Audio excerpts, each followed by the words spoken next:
నీ మనసుకు కావలసిన మందు సమాధానం, అది నీ కాడనే ఉంది. Download and subscribe to ETV Pen.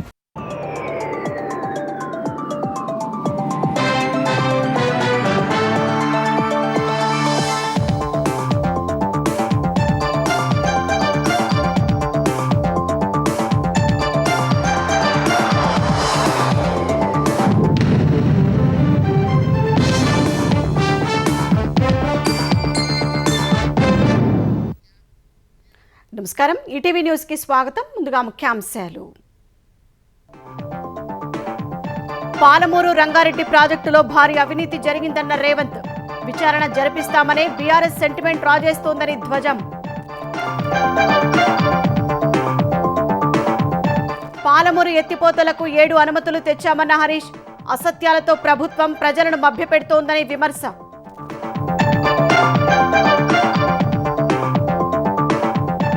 నేడు తిరిగి సమావేశం కానున్న తెలంగాణ అసెంబ్లీ, ఉపాధి హామీ పథకంపై చర్చ, సభ ముందుకు పలు చట్ట సవరణ బిల్లులు.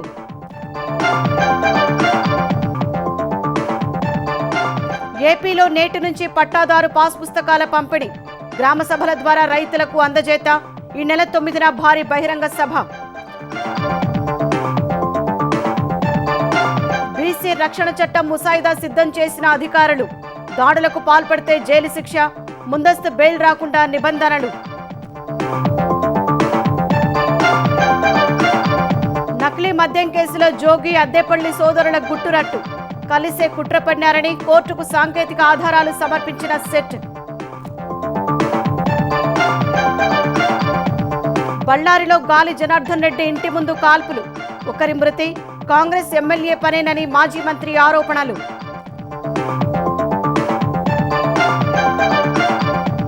ఈ ఏడాది 12 వందే భారత్ స్లీపర్ రైళ్ల పరుగులు, తొలి 6 నెలల్లోనే 8 అందుబాటులోకి వస్తాయని రైల్వే శాఖ వెల్లడి.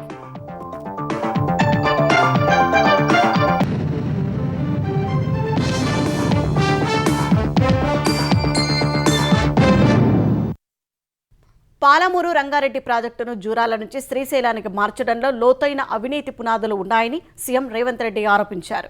కృష్ణా జలాల్లో 299 టీఎంసీలు చాలంటూ అపెక్స్ కౌన్సిల్లో నాడు కేసీఆర్ పెట్టిన సంతకం తెలంగాణను అచేతనావస్థలోకి నెట్టి ఏపీ నేతలను బలవంతుల్ని చేసిందని ధ్వజమెత్తారు. పాలమూరు రంగారెడ్డిపై విచారణకు ఆదేశిస్తామని తెలిసే కేసీఆర్ అసెంబ్లీకి రావట్లేదని ఆరోపించారు. బీఆర్ఎస్ ఉనికి కాపాడుకునేందుకే నీళ్లపై సెంటిమెంట్ రగిలిస్తున్నారని రేవంత్ రెడ్డి మండిపడ్డారు. అసెంబ్లీలో కృష్ణా గోదావరి జలాలు ప్రాజెక్టులపై జరగనున్న చర్చలో ప్రతిపక్షాల విమర్శలను ధీటుగా తిప్పుకొట్టేందుకు తెలంగాణ సర్కార్ అస్త్రశస్త్రాలను సిద్ధం చేస్తోంది. నీటి వాటాలపై ప్రజాప్రతినిధులకు అవగాహన కల్పించేందుకు నీళ్లు నిజాలు పేరుతో ప్రజాభవన్లో మంత్రి Uttam Kumar Reddy power point presentation ఇచ్చారు. ఈ కార్యక్రమానికి CM Revanth Reddy, deputy CM Bhatti Vikramarka సహా మంత్రులు, ఎమ్మెల్యేలు హాజరయ్యారు. పాలమూరు రంగారెడ్డి ప్రాజెక్టుకు డిపిఆర్ సమర్పించకుండానే 27,000 కోట్లు ఖర్చు చేశారని మంత్రి ఉత్తమ్ దుయ్యబట్టారు. 2015లో జియో ఇచ్చి డీటెయిల్ ప్రాజెక్ట్ రిపోర్ట్ 2022 సంవత్సరంలో సెప్టెంబర్లో 13వ తారీఖున మొదటిసారి సిడబ్ల్యూసికి డిపిఆర్ సబ్మిట్ చేసింది. దాని ఖర్చు చూపెట్టిండ్రు 55,000 కోట్లు. ఆ 55,000 కోట్లు కూడా ఆయకట్టు కాలువలకు అయ్యే ల్యాండ్ ఎక్విజిషన్ కాస్ట్ లేదు. వాళ్ళు ఈరోజు అంటున్నారు, ఆ రోజు దిగిపోయినప్పుడే 27,000 కోట్లు ఖర్చు పెట్టి పాలమూరు రంగారెడ్డి ద్వారా 1 ఎకరానికి కూడా ఆయకట్టుకి నీళ్లు ఇవ్వలేదు. మన ప్రభుత్వం వచ్చిన తర్వాత పాలమూరు రంగారెడ్డి ప్రాజెక్టుపై 7,000 కోట్లు ఖర్చు చేయడం జరిగింది. నీళ్ల విషయంలో కేసీఆర్, హరీష్ రావు తెలంగాణకు తీవ్ర అన్యాయం చేశారని సీఎం రేవంత్ రెడ్డి మండిపడ్డారు. పాలమూరు ప్రాజెక్టును జూరాల నుంచి శ్రీశైలానికి మార్చడం వెనుక లోతైన అవినీతి ఉందని ఆరోపించారు. ఈ రోజు జూరాల నుంచి శ్రీశైలం బ్యాక్ వాటర్స్ కు తీసుకురావడం ద్వారా లోతైన అవినీతి పునాదులు ఉన్నాయి. నేనేం చెప్తున్నంటే 2 టీఎంసీల పర్ డే 3 టీఎంసీలు తీసుకుంటే 30 రోజులు తీసుకుంటే జూరాల నుంచే 90 టీఎంసీలు మనం తీసుకోవడానికి ఉండే. కృష్ణా జలాలు కానీ భీమా జలాలు కానీ పాలమూరులకు ఎంటర్ కాగానే తల దగ్గరనే మనం ఒడిసి పట్టుకుంటే సుక్క నీరు ఇయ్యాల రాయలసీమ ఆంధ్రప్రదేశ్ తీసుకుపోనీకి, అది పోతిరెడ్డిపాడు కావచ్చు, ముచ్చుమరి కావచ్చు, మాల్యాల కావచ్చు, రాయలసీమ కావచ్చు, ఎవరికి చుక్క నీళ్ళు దొరకకపోతుండే. ఈ రోజు జూరాల నుంచి శ్రీశైలం పంపించుడితోటి నీకేమో 0.25 టీఎంసీ నీళ్లు తీసుకోవడానికి ఉంటే వాళ్ళకి 13 టీఎంసీలు తీసుకోవడానికి ఉంది. నువ్వు చెంబెడ్ నీళ్లు దొంగతనం చేసే లోపల వాడు 100 కుండల నీళ్ళే తీసుకుపోయేటంత పొక్కలు పెట్టి రెడీ చేసుకున్నాడు. ఈ 10 ఏళ్లలో ఈయన వాళ్ళకి ఇచ్చిన అవకాశం. మనకు అసలు ఏం అవకాశమే లేదు. మనం నిండా అసలు అచేతన అవస్థకు తెలంగాణ నెట్టేసిండు చంద్రశేఖరరావు, హరీష్ రావు. పాలమూరు డిపిఆర్ సమగ్రంగా లేనందువల్లే కేంద్రం తిప్పి పంపిందన్న రేవంత్ కమిషన్ల కోసం ప్రాజెక్టు స్థలం నిర్మాణ విధానాన్ని మార్చారని ఆరోపించారు. ఎన్ని పంపులు ఎన్ని లిఫ్టులు పెంచితే చంద్రశేఖరరావు గారి ఇంట్లో అంత కనక వర్షం కురుస్తుంది. వేరే ఏ ఫార్ములా కనిపెట్టలే ఆయన. ఈ మట్టి పని ఒకటి చేస్తాడు, తట పని ఒకటి చేస్తాడు, పంపులు లిఫ్టులు తీసుకురాడ పడి బిల్లులు ఎత్తేసి 3 స్టేజ్లలో ఉండే పంపులు 5 స్టేజ్లకు మారింది. 22 పంపులు కాస్త 37 పంపులుగా మారింది. 32,200 కోట్ల రూపాయలతో పూర్తి కావాల్సిన పాలమూరు రంగారెడ్డి ఎత్తిపోతుల జూరాల సోర్స్ నుంచి ప్రాజెక్టు ఈ రోజు 84,000 కోట్లు ఖర్చు పెడితే కూడా పూర్తి అవుతుందనే గ్యారెంటీ లేదు. ఒక ప్రాథమిక అంచనా మాత్రమే. ట్రైబ్యునల్ తీర్పు వచ్చే వరకు 299 టీఎంసీలే వాడుకుంటామని కేసీఆర్ సంతకం చేయడం వల్లే ఏపీ నీటి తరలింపునకు అనుకూలంగా మారిందని రేవంత్ విమర్శించారు. నీటి ద్రోహానికి పాల్పడ్డ కేసీఆర్ ను ఏం చేసినా తప్పులేదని ఘాటుగా వ్యాఖ్యానించారు. తెలంగాణ రాష్ట్రం ఏర్పడిన తర్వాత కేంద్ర ప్రభుత్వం ఏర్పాటు చేసిన లేదా జరిగిన చర్చలలో పాల్గొన్న చంద్రశేఖరరావు గారు, హరీష్ రావు గారు ఈ 34-66% మేము పంచుకుంటామని చెప్పి ఒప్పందం చేసుకున్నారు. మొదట 1 సంవత్సరం కోసం చేసుకుంటున్నామన్నారు. 2వ సంవత్సరం పోయి మరొక సంవత్సరానికి పొడిగించారు. 3వ సంవత్సరం పోయి మరొకసారి పొడిగించారు. ఇక 2020లో పోయి చంద్రశేఖరరావు గారు అసలే ఓపిక లేని మనిషి. ఆ కృష్ణా వాటర్ ట్రిబ్యునల్ ఫైనల్ గా నీటి కేటాయింపులు జరిగే వరకు ఇక మలమల్లి వచ్చేది లేదు. ఒకటేసారి వన్స్ ఫర్ ఆల్ సంతకం పెడుతున్నా ఇక 512 299 లాగా మేము వాడుకుంటాం. ఇంకా ఊకే మలమల్లి మమ్మల్ని విలువకరి. తెలంగాణకు 34%, ఆంధ్రప్రదేశ్ కు 66% కృష్ణా నదిలో నీటి కేటాయింపుల మీద సంతకం పెట్టి పర్మనెంట్ గా వాళ్ళకి హక్కు ఇచ్చిండు. పాలమూరు ప్రాజెక్టుపై గతంలోని ప్రతి నిర్ణయంపై కేసీఆర్ సమాధానం చెప్పాల్సి ఉందన్న సీఎం అసెంబ్లీకి వస్తే విచారణకు ఆదేశిస్తామనే భయంతోనే రావట్లేదని ఆరోపించారు. బీఆర్ఎస్ ను బతికించుకునేందుకే నీళ్ల పేరుతో సెంటిమెంట్ రగిలించేందుకు ప్రయత్నిస్తున్నారని ఆక్షేపించారు. నేను ఇదే మాట అడగదలుచుకున్నాను చంద్రశేఖరరావు గారిని శాసనసభలో. అందుకే వారు హాజరు అవ్వడానికి జంకుతున్నారు. వారికి తెలుసు చర్చ ఎక్కడికి దారి తీస్తుంది. ఎప్పుడైతే నేను ఇంటర్నల్ మీటింగ్ లో ఇవన్నీ మాట్లాడే ఆఫీసర్లకు నేను ఒక డైరెక్షన్ ఇచ్చిన దీని మీద ఎంక్వైరీ చేద్దామని. ఎప్పుడైతే నేను 4 రోజుల క్రితం ఇది అన్నానో హరీష్ రావు గారు ఇది వదిలేసిండు. మళ్ళా బంకచర్ల నల్లమల సాగర్ పోయి గోదావరి మీద మాట్లాడుతుంది. ఇప్పుడు ఇది మాట్లాడతలేడు. నల్లమల సాగర్ ను మీరు అనుమతిస్తున్నారు, చంద్రబాబు నాయుడుకు తాకట్టు పెట్టిండు అని. నేను అనేది ఈ రూమ్ లో ఉన్న వాళ్ళు ఎవరమైనా మనం ఈ ప్రాంతంలో పుట్టి, ఈ ప్రాంతంలో పెరిగి, ఈ ప్రాంతంలో రాజకీయాలు చేయాలనుకుంటున్నాం. తెలంగాణ నీళ్లు ఇతరులకు ఇచ్చే దాంట్లో ఎవడైనా 1 సెకండ్ అని ఆలోచన చేస్తాడా? గత ప్రభుత్వ తప్పులను బయటపెడుతున్నందుకే నీటిపారుదల శాఖ సలహాదారుడు ఆదిత్యనాథ్ దాస్ పై ఆరోపణలు చేస్తున్నారన్న సీఎం ప్రతిపక్ష నేతగా కేసీఆర్ అసెంబ్లీకి వచ్చి సూచనలివ్వాలని పునరుద్ఘాటించారు. తెలంగాణ నదీ జలాల హక్కులను పరిరక్షించేదే కేసీఆర్ అని BRS assembly deputy floor leader మాజీ మంత్రి హరీష్ రావు అన్నారు. నీటి కేటాయింపు విషయంలో న్యాయం చేసేందుకు కేంద్రంతో అడుగడుగున కొట్లాడి ఎప్పటికప్పుడు నిలదీసింది తమ అధినేత అని చెప్పారు.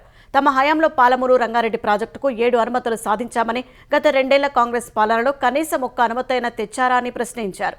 గోదావరి బనకచెర్లపై సుప్రీంకోర్టులో పోరాడేది నిజమే అయితే ఢిల్లీ సమావేశానికి ఎందుకు వెళ్లారు? కమిటీని ఎందుకు వేశారని నిలదీశారు. కమిటీ వేసిన విషయం ప్రజలకు వెల్లడించకుండా ఎందుకు రహస్యంగా ఉంచారని ఆయన, కమిటీ వేయడమంటే ఏపీ జలదోపిడికి తలుపులు తెరవడమేనని అన్నారు. కేసీఆర్ కృష్ణాలో 299 టీఎంసీలకు ఒప్పుకున్నది నిజమైతే మొత్తం 811 టీఎంసీలు పునఃపంపిణీ చేయాలని తెలంగాణ వచ్చిన 42 రోజుల్లోనే ఎందుకు లేఖ రాశారని హరీష్ రావు ప్రశ్నించారు. అన్ని నదుల నీళ్లు జూరాలకే వస్తాయని, కొత్తగా శ్రీశైలంకు వచ్చేది ఏంటని సీఎం అతి తెలివి అజ్ఞానంతో మాట్లాడారని ఆక్షేపించారు.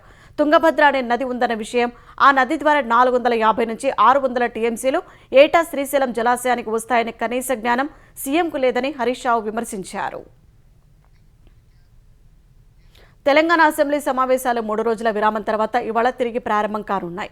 శాసనసభలో ఇవాళ జాతీయ ఉపాధి హామీ పథకంపై స్వల్పకాలిక చర్చ జరగనుంది. పురపాలక, జీహెచ్ఎంసీ, ప్రైవేటు విశ్వవిద్యాలయాలు, మోటారు వాహనాల పన్ను చట్ట సవరణ బిల్లులపై కూడా అసెంబ్లీలో చర్చ జరగనుంది. అసెంబ్లీలో ఆమోదం తర్వాత ఆయా బిల్లులపై మండలిలో చర్చ కొనసాగుతుంది. ఇవాళ ఉభయ సభల్లో ప్రశ్నోత్తరాల కార్యక్రమం యథావిధిగా కొనసాగనుంది.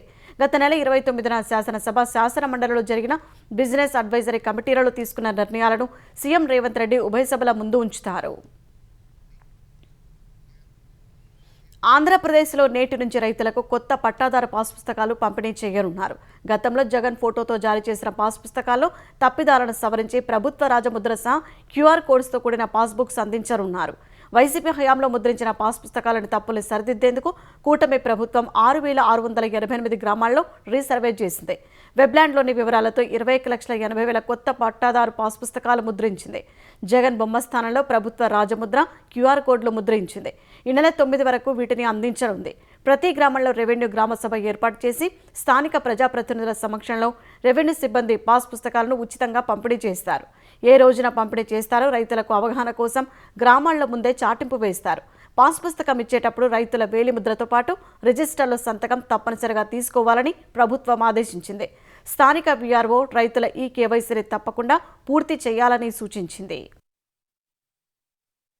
చేసిన సర్వే అంతా తప్పులు జరుగుతూ ఉంది కాబట్టి మేము మళ్ళా సర్వే చేసినటువంటి పరిస్థితి మేము చూసాము. అందరికి కూడా రాజముద్రతో ఉన్న పాస్బుక్లు ఇస్తాను. 9వ తారీఖు గౌరవ ముఖ్యమంత్రి గారు ఈ రాష్ట్రంలో ఎక్కడో ఒక దగ్గర పెద్ద ఎత్తున ఈ పాస్బుక్ పంపిణీ కార్యక్రమం కూడా చేసి ముగిస్తారు. చిన్న చిన్న తప్పులు ఏమన్నా ఉన్నా అన్నీ లేకుండా రెక్టిఫై చేస్తూ ఉన్నాం. ఎందుకంటే గత పాలకులు చేసిన పాపానికి మనం చేస్తూ ఉన్నాం కాబట్టి ఉన్నా కూడా తప్పకుండా అధికారులు మీ ఇంటికి వచ్చే మీ పాస్బుక్ లేని తప్పిదాలు ఉంటే అవి రెక్టిఫై చేస్తారు తప్ప ఎవరు కూడా ఆందోళన చెందాల్సిన అవసరం లేదు అని చెప్పేసి కూడా మీ ద్వారా నేను ప్రజలకు తెలియజేస్తా ఉన్నాను. ఎస్సీ ఎస్టీల తరహాలోని ఆంధ్రప్రదేశ్లో బీసీలకు రక్షణ కల్పించేలా ప్రభుత్వం ప్రతిపాదించిన చట్టానికి ముసాయిదా సిద్ధమైంది. బీసీలపై దాడులకు పాల్పడితే 5 ఏళ్ల వరకు జైలు శిక్ష విధించేలా నిబంధనలు రూపొందించారు. ప్రస్తుతం న్యాయశాఖ పరిశీలనలో ఉన్న ఈ ముసాయిదా అక్కడి నుంచి కేబినెట్ ముందుకు, తర్వాత అసెంబ్లీ ఆమోదానికి వెళ్లనుంది. ఎన్నికల్లో ఇచ్చిన హామీ మేరకు బీసీల భద్రతకు కూటమి ప్రభుత్వం ముసాయిదా చట్టాన్ని రూపొందించింది. బీసీలపై సామాజిక బహిష్కరణ, దూషణలు, దాడులు, వేధింపులు, ఇతర అఘాయిత్యాలకు పాల్పడితే 6 నెలల నుంచి 5 ఏళ్ల వరకు జైలు శిక్ష, జరిమానా విధించేలా ప్రతిపాదించింది. రెండోసారి అదే తరహా నేరం చేసి మళ్లీ దోషిగా తేలితే కనీసం 7 ఏళ్ల నుంచి 2 ఏళ్ల జైలు శిక్ష విధించవచ్చని, నిందితులకు ముందస్తు బెయిల్ పొందే అవకాశం ఉండదని ముసాయిదాలో చేర్చారు. బీసీలపై అట్రాసిటీ కేసుల విచారణకు జిల్లాకో ప్రత్యేక కోర్టు ఏర్పాటు చేయాలని, అవసరమైతే సెషన్స్ కోర్టును ప్రత్యేక న్యాయస్థానంగా నియమించాలని ప్రతిపాదించారు. ఛార్జిషీట్ దాఖలైన 2 నెలల్లోనే కేసు పరిష్కరించే లక్ష్యంగా ముసాయిదా రూపొందించారు. ప్రత్యేక కోర్టులో న్యాయం జరగలేదని భావిస్తే తీర్పు వెలువడిన 90 రోజుల్లో హైకోర్టును ఆశ్రయించవచ్చు. దీనికి గరిష్టంగా 180 రోజుల వరకు అవకాశం ఇచ్చారు. బహిరంగంగా లేదా ఇతరుల సమక్షంలో బీసీలను కులం పేరుతో ఉద్దేశపూర్వకంగా అవమానించడం, భయపెట్టడం, తక్కువ చేయడం, సామాజిక బహిష్కరణకు గురి చేయడం, ఆర్థిక వ్యవహారాలు, వ్యాపారాలు నిరాకరించడం, ప్రజా వనరులు, విద్య, ఆరోగ్యం, గృహ వసతి కల్పనకు, ప్రభుత్వ ఉద్యోగాలకు కులం ఆధారంగా నిరాకరించడం వంటివి బీసీ అట్రాసిటీ పరిధిలో చేర్చాలని ప్రతిపాదించారు. బావులు, రహదారులు, ఘాట్లు, శ్మశానాలు, ఆలయాలు వంటి ప్రజా ప్రదేశాల్లో బీసీల ప్రవేశాన్ని అడ్డుకోవడాన్ని అట్రాసిటీ పరిధిలో చేర్చారు. మహిళలపై లైంగిక వేధింపులు, దాడులు, హాని చేయాలనే ఉద్దేశంతో తప్పుడు కేసులు, మత సాంస్కృతిక కార్యక్రమాల్లో పాల్గొనకపోవడాన్ని బీసీ అట్రాసిటీగా పరిగణించాలని నిర్ణయించారు. బీసీ వ్యక్తులపై అభిప్రాయాలు వచ్చినప్పుడు ఆ వ్యక్తికి మరణదండన లేదా జీవిత ఖైదు శిక్ష పడేలా ఉద్దేశపూర్వకంగా తప్పుడు సాక్ష్యం సృష్టించిన వారికి జీవిత ఖైదు, జరిమానా విధించాలని ప్రతిపాదించారు. బీసీ అట్రాసిటీ కేసుల విచారణ ప్రక్రియలో ఉద్దేశపూర్వకంగా నిర్లక్ష్యం చేసే ఏ ప్రభుత్వ ఉద్యోగికైనా కనీసం 6 నెలల నుంచి గరిష్టంగా 7 ఏళ్ల పాటు జైలు శిక్ష, జరిమానా విధించేలా ముసాయిదా చట్టంలో పొందుపరిచారు. బీసీ అట్రాసిటీ కేసుల దర్యాప్తు, విచారణ సమయంలో సాక్షులకు భద్రతతో పాటు ప్రయాణ, పోషణ ఖర్చులను ప్రభుత్వం అందించాలని బీసీ అట్రాసిటీ ముసాయిదా చట్టంలో ప్రతిపాదించారు. సీఎం చంద్రబాబు ఈ నెలలో సాగునీటి ప్రాజెక్టుల బాట పట్టబోతున్నారు. పోలవరం, వెలిగొండతో పాటు ఉత్తరాంధ్ర ప్రాజెక్టులను క్షేత్రస్థాయిలో పరిశీలించనున్నారు. పోలవరం ప్రాజెక్టును చంద్రబాబు ఈ నెల మొదటి వారంలో పరిశీలించే అవకాశం ఉంది. 2027 జూన్ చివరి వారంలో గోదావరి పుష్కరాలు, ఖరీఫ్ సీజన్ వ్యవసాయ పనులు ప్రారంభమయ్యే నాటికి పోలవరం ప్రాజెక్టు పూర్తయితే బాగుంటుందని కేంద్ర ఆర్థిక మంత్రి నిర్మలా సీతారామన్ ఆకాంక్షించారు. అడ్వాన్స్గా నిధులిచ్చేందుకు ఆమె అంగీకరించడం వల్ల అధికారులను సీఎం పరుగులు పెట్టిస్తున్నారు. ఇప్పటికే కాఫర్ డ్యాం పనులు కొలిక్కి వస్తుండగా గ్యాప్ 1 ప్రధాన డ్యాం పనులు ప్రారంభమయ్యాయి. ప్రధాన డ్యాం గ్యాప్ 2 పనులు వేగంగా సాగుతున్నాయి. కుడి, ఎడమ కాలువల అనుసంధాన పనులు వేగంగా జరుగుతున్నాయి. ఈ నేపథ్యంలో 2027 ఖరీఫ్ నాటికి పోలవరం ప్రాజెక్టు నుంచి నీటి విడుదలకున్న అవకాశాలు, నిర్మాణ పురోగతిపై సీఎం సమీక్షిస్తారు. ఈ నెల 7 లేదా 9న సీఎం వెలిగొండ ప్రాజెక్టు సందర్శనకు అధికారులు ఏర్పాట్లు చేస్తున్నారు. జూలై నాటికి వెలిగొండ నుంచి నల్లమల సాగర్కు నీళ్లు మళ్లించి తొలి దశలో 119,000 ఎకరాల ఆయకట్టుకు సాగునీరు ఇవ్వాలనే లక్ష్యంతో పనులు సాగుతున్నాయి. విశాఖలో గూగుల్ డేటా సెంటర్ పనులు మార్చి నుంచి పూర్తి స్థాయిలో ప్రారంభం కానున్నాయని జిల్లా కలెక్టర్ హరేంద్ర ప్రసాద్ తెలిపారు. గూగుల్ సంస్థకు ఈ నెల 10 కల్లా తర్లువాడలో 308 ఎకరాలను అప్పగిస్తామని చెప్పారు. ఈ నెల 3వ వారంలో టీసీఎస్ క్యాంపస్ ప్రారంభమవుతుందని వివరించారు. అడవివరంలో సింహాచలం దేవస్థానం భూముల కేటాయింపు ఫైలు ప్రభుత్వం వద్ద ఉందని కలెక్టర్ వెల్లడించారు. ప్రక్రియ అంతా పూర్తి చేసి గూగుల్ సంస్థకు భూములు అప్పగించిన తర్వాత మార్చి నుంచి పనులు జరిగే అవకాశం ఉందని చెప్పారు. కర్ణాటకలోని బళ్ళారిలో వాల్మీకి విగ్రహ ఏర్పాటుకు సంబంధించిన బ్యానర్ల విషయంలో స్థానిక ఎమ్మెల్యే భరత్ రెడ్డి, గంగావతి ఎమ్మెల్యే గాలి జనార్దన్ రెడ్డి మద్దతుదారుల మధ్య ఘర్షణ తలెత్తింది. ఇందులో ఓ యువకుడు మృతి చెందగా పలువురు గాయపడ్డారు. గురువారం రాత్రి గాలి జనార్దన్ రెడ్డి ఇంటి ముందు బ్యానర్ ఏర్పాటు విషయంలో బళ్ళారి నగర ఎమ్మెల్యే నారా భరత్ రెడ్డి, గాలి జనార్దన్ రెడ్డి మద్దతుదారుల మధ్య ఘర్షణ తలెత్తింది. ఈ సందర్భంగా గన్మెన్ జరిపిన కాల్పులో రాజశేఖర్ అనే యువకుడు మృతి చెందాడు. రాళ్లు, బీరు సీసాలతో దాడులు చేసుకోవడంతో పలువురికి గాయాలయ్యాయి. జనార్దన్ రెడ్డి కాల్చిన బుల్లెట్ వల్లే తన అనుచరుడు మృతి చెందాడని ఎమ్మెల్యే నారా భరత్ రెడ్డి ఆరోపించారు. కాంగ్రెస్ ఎమ్మెల్యేనే తన హత్యకు కుట్ర పన్నారని గాలి జనార్దన్ రెడ్డి ఆరోపించారు. బళ్ళారిలో ఉద్రిక్తతల నేపథ్యంలో పోలీసులను భారీగా మోహరించారు. ఘర్షణకు దిగిన ఇరు వర్గాలను చెదరగొట్టారు. ఈ ఘటనపై కర్ణాటక హోంమంత్రి, డీజీపీ, బళ్ళారి ఐజీపీ ఎమ్మెల్యేతో ఫోన్లో మాట్లాడి వివరాలు తెలుసుకున్నారు. యువకుడి మృతికి కారణమైన మాజీ మంత్రి, ఎమ్మెల్యే గాలి జనార్దన్ రెడ్డిని అరెస్టు చేయడానికి ప్రయత్నాలు చేస్తున్నట్లు నిఘా వర్గాల సమాచారం.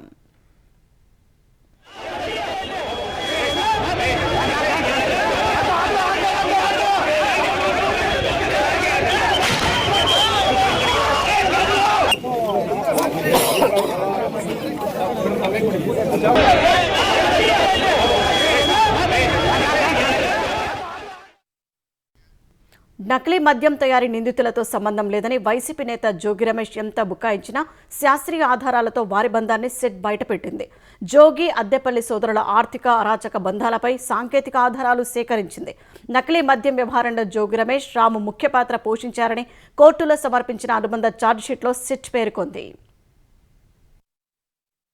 ఆంధ్రప్రదేశ్లోని ములకల చెరువు, ఇబ్రహీంపట్నంలో బయటపడిన నకిలీ మద్యం దందాలో మాజీ మంత్రి, వైసీపీ నేత జోగి రమేష్, రాము సోదరుల ప్రమేయంపై సిట్ పక్కా ఆధారాలు సేకరించింది. నిందితుల వాట్సాప్ కాల్ డీటెయిల్ రికార్డ్స్ ను సేకరించి కోర్టుకు సమర్పించింది. ఇందులో ఎక్కువ మంది నిందితుల టవర్ లొకేషన్లు ఇబ్రహీంపట్నంలోనే చూపించాయి. ఇక్కడి నుంచే నకిలీ మద్యం తయారీకి ప్రణాళిక, కుట్రకు తెర తీశారని తేలింది. కాల్ రికార్డులు, కామన్ లొకేషన్లు ఇబ్రహీంపట్నం, హైదరాబాద్, బెంగళూరులో చూపించాయి. కేసులో A1 Janardhan Rao, A2 Jaganmohan Rao, A4 Ravi, A18 Jogi Ramesh, A19 రాము 2025 ఏప్రిల్ 7న ఇబ్రహీంపట్నంలో, 2025 మే 5న పవిత్ర సంగమం టవర్ లొకేషన్ పరిధిలో ఉన్నట్లు ఆధారాలను సిట్ సేకరించింది. 2025 జూన్ 6, జూలై 17, జూలై 27 తేదీల్లోనూ వీరంతా ఇబ్రహీంపట్నం టవర్ లొకేషన్లో ఉన్నారు. సెప్టెంబర్ 23న జనార్దన్ రావు, జోగి రమేష్, రాము ఫెర్రీ, ANR బార్ టవర్ల పరిధిలో ఉన్నట్లు కాల్ డేటా ద్వారా తేలింది. మరోవైపు 2023 అక్టోబర్ 19 నుంచి 2025 సెప్టెంబర్ 13 వరకు జోగి రాము, అద్దేపల్లి జనార్దన్ రావు మధ్య 16 ఇన్కమింగ్, అవుట్ గోయింగ్ కాల్స్ నమోదయ్యాయి. 2024 జనవరి 26న జనార్దన్ రావు నుంచి రాముకు ఫోన్ వెళ్లగా ఆ సమయంలో జోగి రమేష్ కూడా అదే లొకేషన్ లో ఉన్నారు. 2024 అక్టోబర్ 1, 2025 సెప్టెంబర్ 1, సెప్టెంబర్ 13న ఇద్దరి మధ్య కాల్స్ ఉన్నాయి. ఈ సమయాల్లోనూ జోగి రమేష్ అదే లొకేషన్ లో ఉన్నట్లు తేలింది. అద్దేపల్లి జనార్దన్ రావు, అద్దేపల్లి జగన్మోహన్ రావు, జోగి రమేష్ అతని సోదరుడు రాము మధ్య జరిగిన లావాదేవీల వివరాల్ని సిట్ సేకరించింది. వాటి ప్రకారం అద్దేపల్లి సోదరులు విడతల వారీగా 45,06,000 రూపాయల్ని జోగి రాముకు అందించారు. 2020 అక్టోబర్ 25న జనార్దన్ రావు తన SBI ఖాతా నుంచి జోగి రాముకు 2,000 UPI ద్వారా బదిలీ చేశారు. 2022 September 1న Janardhan Rao ANR bar ఖాతా నుంచి 20 లక్షలు డ్రా చేశారు. అదే నెల 21న జోగి రాముకు జనార్దన్ రావు ఫోన్ చేసి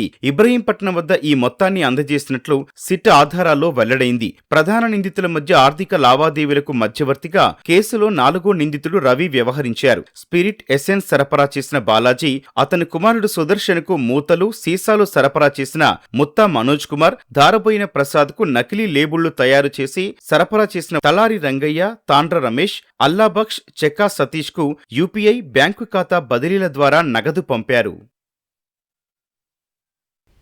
వైసీపీ హయాంలో గ్రూప్ 1 పరీక్ష జవాబు పత్రాల డమ్మీ మూల్యాంకనం తంతును ఫోరెన్సిక్ నివేదిక ధృవీకరించింది. నాటి ఏపీపీఎస్సీ కార్యదర్శి సీతారామాంజనేయులు నడిపిన డమ్మీ మూల్యాంకన శిబిరంలో ప్రొఫెసర్ల స్థానంలో పెట్టిన సంతకాలు, చేతిరాతలు అనామకులవేనని నిర్ధారించింది. ఈ నివేదిక పోలీసులకు అందడంతో గ్రూప్ 1 జవాబు పత్రాల డమ్మీ మూల్యాంకనం కేసులో మళ్లీ కదలిక మొదలైంది. అప్పట్లో సీతారామాంజనేయులు మాన్యువల్ మూల్యాంకనం పేరుతో హ్యాలాండ్లో డ్రామాకు తెరతీసినట్లు విచారణలో వెలుగు చూసింది. దీనికోసం క్యాంప్సన్ మీడియా సంస్థకు అప్పనంగా 1,14,00,000 చెల్లించారు. జవాబు పత్రాలను ప్రొఫెసర్లకు బదులు డ్రైవర్లు, మెకానిక్లు, గృహిణులు, 10వ తరగతి చదివిన 66 మందిని రప్పించి వారితో మార్కులు వేయించారు. అంతకుముందు డిజిటల్ మూల్యాంకనంలో వచ్చిన మార్కులనే ఓఎంఆర్ షీట్లలో నమోదు చేయించారు. ఓఎంఆర్ షీట్లలో ఎగ్జామినర్, స్క్రూటినైజర్, క్యాంప్ ఆఫీసర్ సంతకాలు వీరే చేశారు. ఇందుకోసం 10,29,000 చెల్లించారు. వీరిని పోలీసులు విచారించిన సమయంలో తమకు డబ్బు ఆశ చూపితే వచ్చామని తెలిపారు. వారి సంతకాలు, చేతిరాతలను సేకరించి ఎఫ్ఎస్ఎల్కు పంపగా అవి వారివేనని తేలింది. బబ్లింగ్ కూడా వారే చేశారని నిర్ధారణ అయింది. సీతారామాంజనేయులు ఆదేశాల మేరకు నాటి ఏపీపీఎస్సీ అధికారులు డమ్మీ మూల్యాంకనం తంతు నడిపినట్లు దర్యాప్తులో తేలింది. పోలీసులు వీరిని కూడా సాక్షులుగా చేర్చే ఆలోచనలో ఉన్నారు. ప్రభుత్వ హాస్టళ్లలో సౌకర్యాల లేమిపై తనిఖీలు చేసి నివేదికలు ఇస్తే సరిపోదని, సమస్యల పరిష్కారానికి అధికారులు చర్యలు చేపట్టే వరకు తనిఖీల ప్రక్రియ నిష్ఫలమేనని ఆంధ్రప్రదేశ్ హైకోర్టు స్పష్టం చేసింది. ప్రభుత్వ వసతి గృహాల సమస్యలను రాష్ట్ర, జిల్లా స్థాయిలో పరిష్కరించాల్సిన అవసరం ఉందని పేర్కొంది. ప్రభుత్వ వసతి గృహాల మౌలిక సదుపాయాల కొరతను ప్రశ్నిస్తూ కాకినాడకు చెందిన గురుతేజ 2023లో హైకోర్టులో పిల్ దాఖలు చేశారు. దీనిపై హైకోర్టు విచారణ జరిపింది. హాస్టళ్ల సౌకర్యాల కల్పన కోసం సంక్షేమ శాఖల అధికారులతో కమిటీని ఏర్పాటు చేయాలని, ఆ కమిటీకి నేతృత్వం వహించాలని సీఎస్ని ఆదేశించింది. హాస్టళ్లలోని విద్యార్థులకు కనీస సౌకర్యాలు కల్పించడంతో పాటు నెలకోసారైన కమిటీ సమావేశం కావాలని నిర్దేశించింది. వసతి గృహాల్లో ఏర్పాటు చేసేందుకు 320 RO ప్లాంట్లు మంజూరు చేసినట్లు ప్రభుత్వం చెబుతోందని, ప్రస్తుత అవసరాలకు అవి సరిపోవని హైకోర్టు పేర్కొంది. ఏపీలోని అన్ని ప్రభుత్వ వసతి గృహాల్లో తాగునీటి సౌకర్యం, మరుగుదొడ్ల ఏర్పాటుతో పాటు ఇతర సమస్యల పరిష్కారానికి ఎంత సమయం పడుతుందన్న హైకోర్టు పూర్తి వివరాలతో సమగ్ర ప్రతిపాదనలను తమ ముందు ఉంచాలని సీఎస్ను ఆదేశించింది. తదుపరి విచారణ ఈ నెల 21కి వాయిదా వేసింది. హైదరాబాద్లో పెట్టుబడి పెట్టేందుకు అంతర్జాతీయ పారిశ్రామికవేత్తలు ముందుకొస్తున్న తరుణంలో ప్రపంచ స్థాయి మౌలిక సదుపాయాలు కల్పిస్తున్నట్లు ప్రభుత్వం తెలిపింది. నాంపల్లి ఎగ్జిబిషన్ మైదానంలో నుమాయిష్ను మంత్రి శ్రీధర్ బాబు, పొన్నం ప్రభాకర్తో కలిసి ఉప ముఖ్యమంత్రి భట్టి విక్రమార్క ప్రారంభించారు. 45 రోజుల పాటు సాగనున్న నుమాయిష్లో 1100లకు పైగా స్టాళ్లు ఏర్పాటు చేశారు. ఎగ్జిబిషన్ కమిటీకి ప్రభుత్వం అన్ని విధాలుగా సహకారం అందిస్తుందని మంత్రి పొన్నం ప్రభాకర్ తెలిపారు. భిన్నత్వంలో ఏకత్వానికి నుమాయిష్ నిదర్శనమని మంత్రి శ్రీధర్ బాబు పేర్కొన్నారు. సమాజానికి మేలు చేసే ఉద్దేశంతో 8 దశాబ్దాల క్రితం ఉస్మానియా వర్సిటీ విద్యార్థులు ప్రారంభించిన ఎగ్జిబిషన్ కమిటీ ఇప్పటికీ విజయవంతంగా సాగడం అభినందనీయమని కొనియాడారు. హైదరాబాద్లో కాలుష్యం తగ్గించి ప్రజల జీవన ప్రమాణాలు పెంచడంతో పాటు ఫ్యూచర్ సిటీని అంతర్జాతీయ స్థాయి నగరంగా తీర్చిదిద్దుతున్నట్లు భట్టి విక్రమార్క తెలిపారు.